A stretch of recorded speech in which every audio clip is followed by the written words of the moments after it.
Good afternoon! So welcome to my channel. I'm going to be reviewing my SYOS mouthpiece today.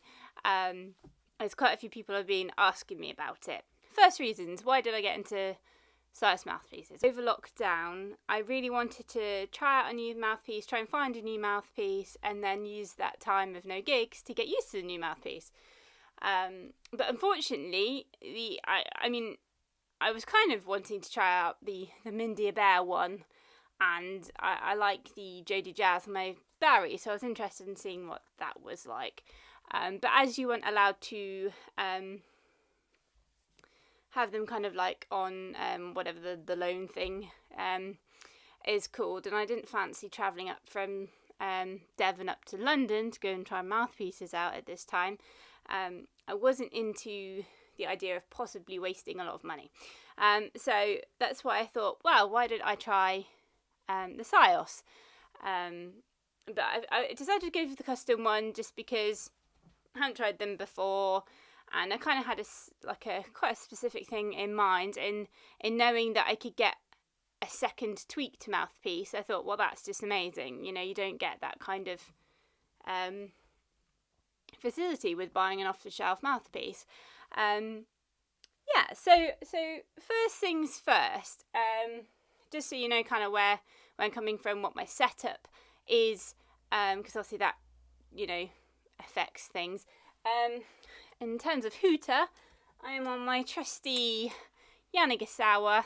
I think this is a 991. It's lovely, it's beautiful. I use it for lots of classical playing, but also generally quite a lot of more pop-based stuff. And also, just to finish off with the setup, actually, what I forget is I do also, which I get quite a lot of questions about,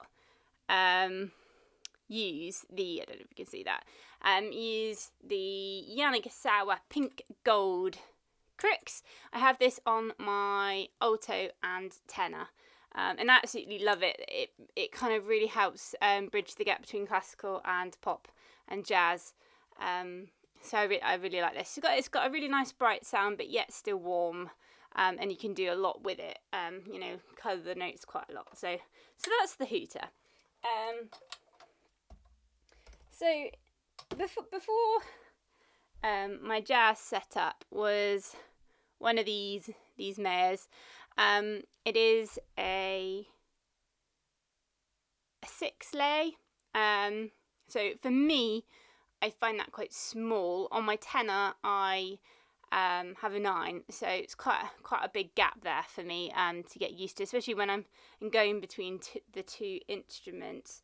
So that was my old setup, and I just found it really stuffy, and I couldn't, just for the life of me, couldn't get anywhere near that Gerald Albright, you know, really nice, bright, poppy, edgy sound without destroying my lip. I just had to really squeeze just to kind of push it as much as I can. But then the danger with that is you're then squeezing the top notes, so they're all really thin. So that's that mouthpiece. Won't bore you too much with this one. So when I got my SYOS mouthpiece through the post, it came in this lovely bag. And you get a lovely little card. This one's from Brian, so thank you, Brian. And then this is my first mouthpiece. So it is blue and pink. I mean, what more do you want from a mouthpiece? I did kind of succumb and get some tribal kind of edging on it. I don't know if you can see that there. Yeah. So it looks cool, and it's got SYOS logo in the middle. And these are 3D printed. So, I mean, I don't actually have a problem, but I know some people find the material a bit strange. I mean, I use mouthpiece patches, so I didn't really find that to be a problem at all. And then it comes with the ligature. And I got pink, obviously, pink and blue. So it looks really cool. You get plenty of time to kind of get to know this mouthpiece. And the thing that, I mean, initially I loved it because it was just so much better than this. But kind of over time, I kind of felt that I loved the middle register. It had enough edge, but yet still warm. And it just spoke effortlessly. And the altissimo was brilliant. It just instantly popped out, which is what sold this mouthpiece for me.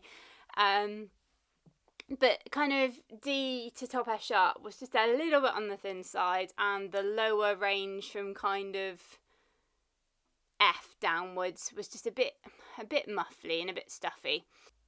So then the next brilliant thing, there's lots of brilliant things about SYOS, is then you get to fill out a questionnaire and say what you do and you don't like about them, and then the brilliant SYOS fairies come back and say we're going to do these tweaks to that mouthpiece and then send you out the next one. So this is my final one. I absolutely adore this mouthpiece.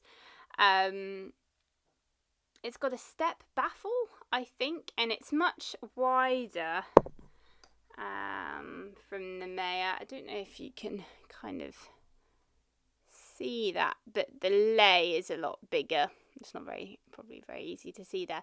But yeah, so this is a 6, and this was a bit bigger than the 6. So maybe this is a 7. Maybe this is an 8. I'm not entirely sure. I'm not really into gear and all the tech stuff that goes with it, so excuse that. But I know it's definitely a wider tip, and it just speaks from top to bottom. So easy. In fact, so easy. I need to practice my doubling and going from tenor to alto. But yeah, I mean, absolutely love this mouthpiece. I can't remember what I paid for it, but it's like, nothing compared to what you pay for some of the top end off the shelf mouthpieces, which if you decide a couple of months later that you don't like it, you can't send it back and say, can you tweak it? You have to pay for all those privileges from someone else. So that is brilliant. I think that's the best thing about this, that if you have an idea in your head and it's not quite what you think it is when you get the end product, you can get it tweaked, and that's amazing, because playing the saxophone is such a personal thing. So yeah, I will do a compare and contrast possibly between the 3, so you can hear the difference at some point when our builders have gone. So yeah, so overall, in summary, after all my waffle, is absolutely love SYOS mouthpieces. Everyone should give them a go. It's completely ruined my tenor mouthpiece for me. I will have to get one of these at some point once I have some more money. And surprisingly, actually, I haven't talked about the ligature. The ligature is brilliant. I wasn't convinced at first with my first mouthpiece from them, but actually once I've had my second one, I absolutely love this ligature. There's just no faff. I hate faffy ligatures. And this is brilliant. Just put it on, take it off, done. I'm definitely interested in trying it with one of the, I think it's the Cryo Silverstein ligatures, because I do like that on my tenor mouthpiece. So I'd be interested in trying it with that at some point later on down the line. But yeah, that's kind of it. Give them a go. They're really, really good. There's loads of people out there on YouTube that you can check out playing them. Like I said, I'll do a little kind of a comparison between the 3 sometime soon. Yeah, so thank you for watching. Like, comment and subscribe, and I will see you on next video.